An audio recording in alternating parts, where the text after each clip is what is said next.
पण आज जी काही परिस्थिती आपल्या राज्यात आहे, जी काही परिस्थिती आपल्या मुंबईत आहे, ही जर बदलायची असेल, हे जर परिवर्तनाची वारी आपल्याला गल्ली गल्लीत न्यायची असतील, तर तुम्हाला मुंबईकर म्हणून, तुम्हाला महाराष्ट्रीयन म्हणून विचार करायला लागेल, तुम्हाला मराठी माणूस म्हणून विचार करायला लागेल, तुम्हाला महाराष्ट्र म्हणून विचार करायला लागेल.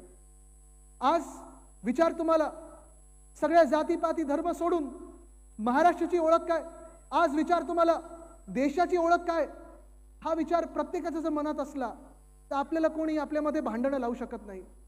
पण प्रत्येक राज्यात जिथे जिथे भांडणं लागलीत, जिथे जिथे रोजगार बाजूला झालेला आहे, जिथे जिथे तुम्हाला रस्त्यावर आणलेलं आहे, तिथे तिथे हे अशा शक्ती भाजपसारख्या जिंकून येतात आणि मग लोकांची कामं करायची नाही, नुसतं भांडणात व्यस्त ठेवायचं. पण जिथे जिथे विकासाबद्दल सांगितलं जातं, जिथे जिथे शाश्वत विकासाबद्दल चर्चा होते, तिथे आपल्या इंडियामधून जी इंडिया अलायन्स आहे, जे देशभक्त पार्टीज आहेत, त्याच्यामधून कोणते जिंकलेलं आहे. आज विचार स्पष्ट आहे.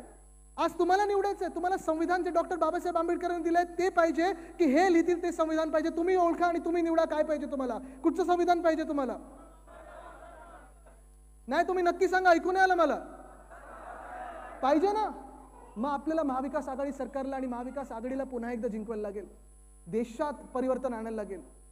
कारण आज आपण पाहताय देश म्हणजे तुम्ही आम्ही सर्व आहोत आणि आपल्याला चिंता एकाच गोष्टीची आहे की लोकशाही टिकणार की नाही. आपल्याला चिंता एकच आहे, संविधान आपलं जसं आहे तसं राहणार की बदलणार. संविधान अनेक राजकीय पक्ष थोडे थोडे बदलत आलेले आहेत, पण संविधान ते कोणी संविधानाच्या विरोधात काम केलेलं नाहीये. आपल्या राज्यात लोकशाही तर पूर्णपणे नष्ट केलेली आहे. 40 शहरांमध्ये आज महापौर नाही आहेत. भ्रष्टाचाराचा कारभार सुरू आहे. म्हणजे तुम्ही पहा, उद्योग क्षेत्र कोलमडलेलं आहे. गावाकडे जा, कधी गारपीट होते, कधी अवकाळी पाऊस होतो, कधी दुष्काळ पडतो, कधी ओला दुष्काळ असतो, पण मदत कोणाला मिळत नाही. MPSC UPSCची परीक्षा द्या, पोस्टिंगसाठी बदलीसाठी पोलीसवाल्यांना विचारलं जातं, IAS अधिकाऱ्यांना विचारलं जातं, खोके किती देणार, खोके किती देणार. असं राज्य हे खूप दिवस टिकत नाही. आपलं जर राज्य पुढे न्यायचं असेल, महाराष्ट्राला सुवर्ण संधी पुन्हा एकदा आणायची असेल, सुवर्णकाळ पुन्हा एकदा आणायचं असेल, तर आपल्या सगळ्यांना एकवटायला लागेल. जे आपलं हिंदुत्व आहे ते हिंदुत्व स्पष्ट आहे. कारण आता पुढचे काही दिवस पुन्हा एकदा व्हॉट्सअपवर हे सगळे वारे वाहू लागणार. पण आपलं हिंदुत्व हे स्पष्ट आहे, हृदयात राम आणि हाताला काम.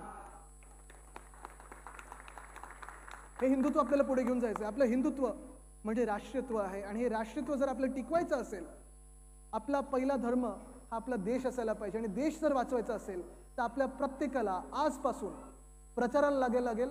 आणि प्रचार करताना खोके सरकार बोलतं तसं खोटं बोलायचं नाही, भाजप बोलतं तसं खोटं बोलायचं नाही, पण जे सत्य आहे कितीही कडवत असलं तरी घरोघरी आपल्याला जाऊन सांगायला लागेल, डोळे उघडायला लागतील. कारण हे मतदान आपलं जर नीट झालं तर आपला देश वाचेल आणि महाराष्ट्र पुढे जाईल.